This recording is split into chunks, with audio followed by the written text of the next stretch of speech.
Welcome and thank you for coming out today. My name is Caden Hartshorn, and today I'm going to be talking to you about cars, the advances and debates that we have between different cars, different cultures, and the effectiveness of cars as they go along throughout the timeline from creation.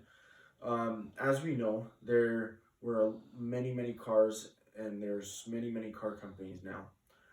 They all have different aspects or different ideals that they're striving for. Some of them are striving for performance, others are striving for economic capabilities, and some are just in between. That's most of them. Today I'm going to be talking about those.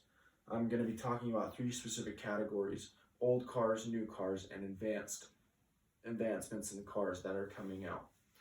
And so let's start with old cars. Old cars, they run off of carburetors. They were more mechanical machines. They used drum brakes, and they weren't as advanced as they are nowadays.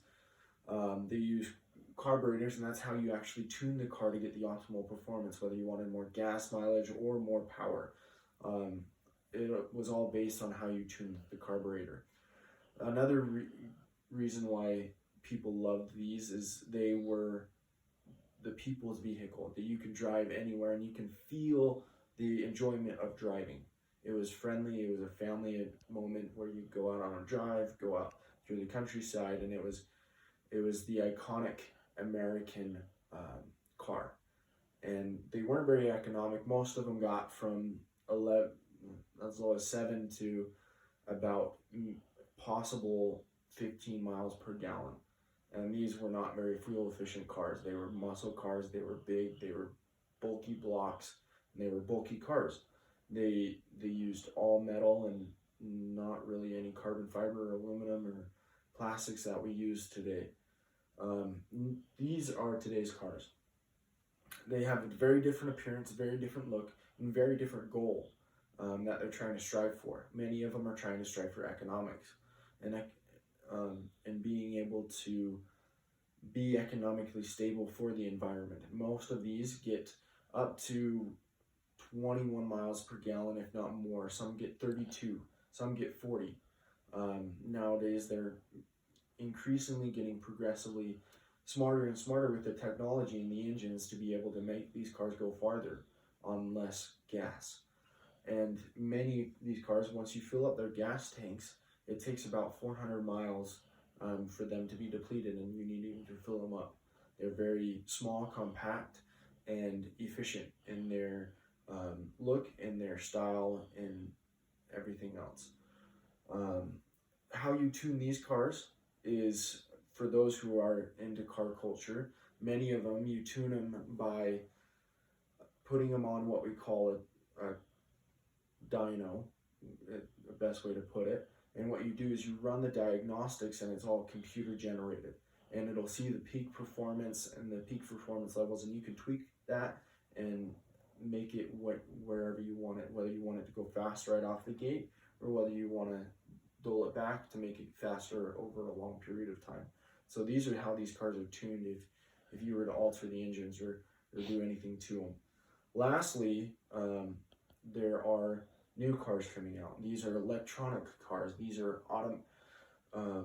autonomous vehicle cars that are all striving for less human interaction, are all striving to be independent and worthwhile in the economic standpoint as well. Many of these cars, they're hybrids or fully electronic cars, and they can go miles and miles on one charge. Many of them that are coming out with autonomous vehicles are working to try and get rid of the steering wheels and the front two seats to try and see if we can have it be more like a taxi or a bus where you are traveling from one point to another in various different cars, various different modes, and the efficiency to be able to get there. There's a lot of questions and concerns, especially when it comes to these kind of cars with the advances nowadays. Many of them fear that they're taking away our freedom to enjoy driving, the freedom to go out on the road and have the wind blowing through your hair and enjoy that peaceful serenity through the countryside. Others are very hopeful in these cars to be able to uh, build advancements for the future in building more economic cars, like I said before, as well as more efficient cars from getting us to point A to point B without traffic jams or um, damage to other cars or car wrecks or so on and so forth. Um, lastly, um, there's a big debate with economics in these vehicles, especially when it comes to autonomous vehicles. Autonomous vehicles, they need to make a decision for us, whether to stop before they hit the rabbit or veer off if there is a person coming in the way. A lot of these car companies that are coming out with um, autonomous vehicles are looking at what ethics they're going to program into these computers to be able to have them make decisions in our behalf, because there are many things that come up in many circumstances, and we need to decide and implement in these cars what they are to do. And that is the biggest debate that we have nowadays. Um, like I said before, we have those old cars that are family friendly and you can enjoy the freedom of driving. In my opinion, those are the ones that are very enjoyable.